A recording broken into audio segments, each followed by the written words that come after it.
Myth versus reality. It is a contrast that often defines our understanding of cultures far from our own. A single, powerful image can circle the globe, becoming a shorthand for an entire people, yet it may only tell a fraction of the story. For the Maasai, this image is often of warriors, clad in vibrant red, leaping into the sky. A common thought is, they are competing to see who can jump the highest. This is a pervasive myth, a simplification of a tradition rich with meaning. The real story is far more profound and intricate. The jump is not merely a contest of vertical height, but a powerful display of a young man's strength, his endurance, and his readiness to protect his community and their most valuable assets. It is a physical manifestation of a deep cultural pride, a rhythmic heartbeat that connects the individual to the collective, to the herd, and to the ancient lands they call home. To comprehend the Maasai way of life is to understand the concept of semi-nomadism, a lifestyle finely tuned to the pulse of East Africa's savannas. Unlike agricultural societies that are rooted to a single plot of land, the Maasai have traditionally followed a pattern of pastoralism, where the well-being of their livestock dictates their movements. This is not a life of aimless wandering, but a strategic and cyclical migration. The community might have a more permanent home base, but the herders, typically the men and boys, will guide their cattle across vast distances. They move in response to the changing seasons, pursuing the life-giving rains that rejuvenate the grasslands and fill the waterholes. This mobility is the key to their survival and the health of the very ecosystem they inhabit. A Maasai elder can read the sky, the clouds, and the direction of the wind to predict where rain will fall. They possess an intimate understanding of the local botany, knowing which grasses are most nutritious, which plants hold medicinal properties, and which are toxic.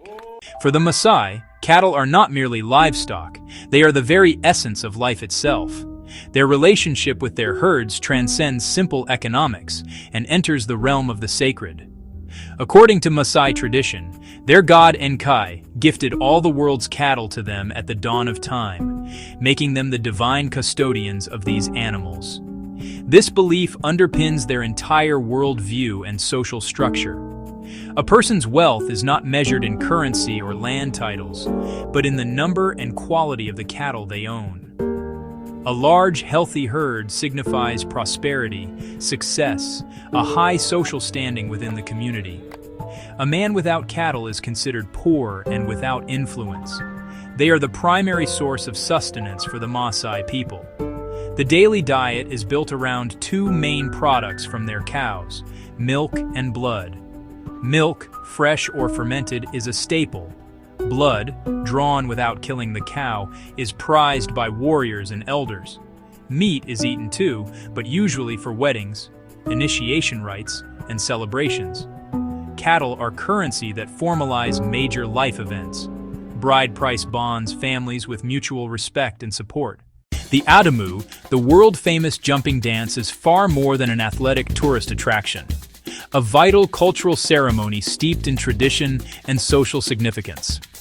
This dance is most commonly performed by the Morans and is central to the Eunoto, a multi-day rite marking the transition to senior warriors, allowing them to marry and take on greater responsibilities. The Adumu is a platform to display physical prowess, stamina, and readiness for the challenges of manhood. It is formal and structured, not a spontaneous competition. Chanting in call and response builds collective energy and encourages the jumpers. They stand tall and proud, adorned with ochre and intricate hair. One by one, sometimes in pairs, a warrior steps into the center. Keeping narrow posture, he launches vertically from standing, heels never touching between leaps. Height is admired, but the true art is grace, rhythm, endurance. He's judged on effortlessness, composure, and light landings. It tests anaerobic fitness and core strength for running and explosive power.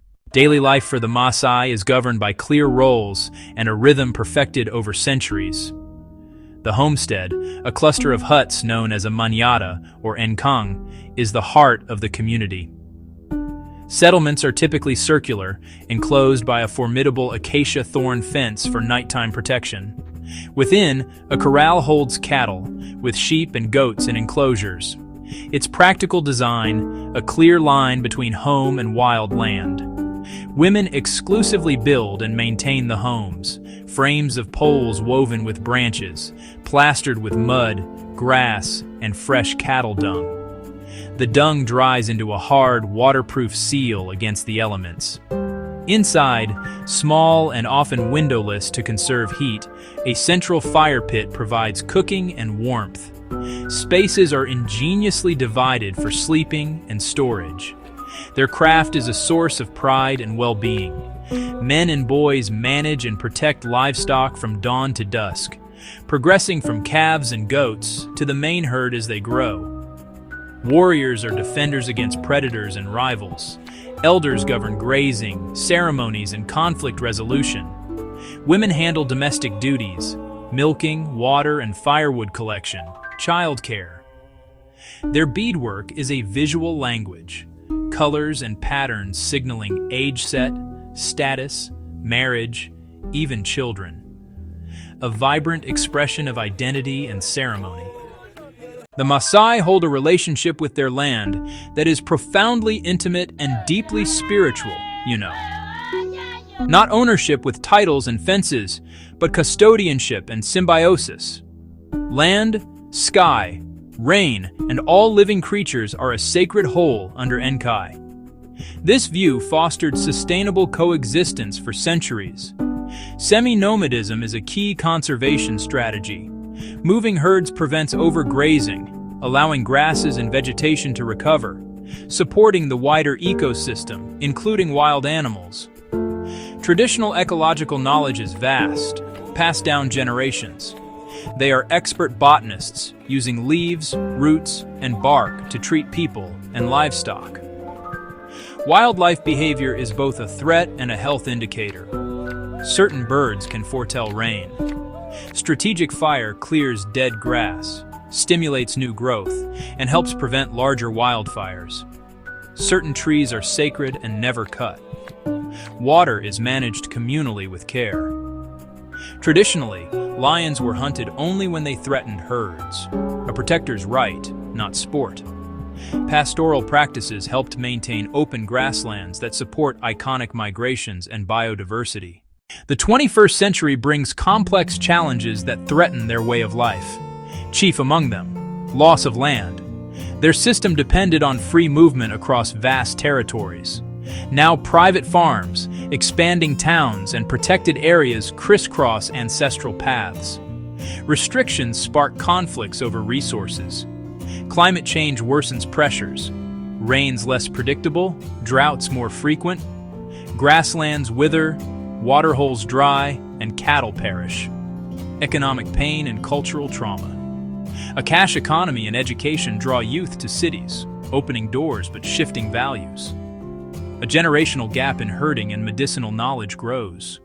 Families adapt with crops like maize and craft income. They organize to defend land rights and manage resources. Partnerships create conservancies that share tourism benefits and preserve grazing rights. They seek health care and education, while holding on to the core tenets of their cultural heritage. Adaptation is their enduring strength. The rise of tourism is powerful and complex. It brings vital income near popular parks and reserves. Visits, performances, and beadwork pay for school fees, medical care, and essentials, buffering drought losses. But it risks commodifying culture. Context can be stripped, expectations fossilize practices. Benefits are uneven, reshaping hierarchies and norms. Best models are community-controlled, rules set locally, fair distribution, and real education for visitors. When visitors listen, the encounter becomes a bridge. In the face of change, the spirit of the Maasai endures. Courage that once faced lions now navigates courts and classrooms. They raise doctors and lawyers, advocate for rights, and plan for tomorrow. They integrate new tools while holding fast to core values. Shuka, beadwork, and song remain proud declarations of identity and oral history.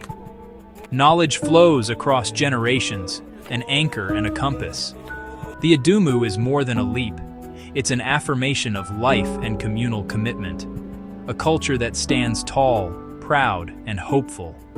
We must listen with respect and honor their right to choose their path, ensuring this culture thrives for generations.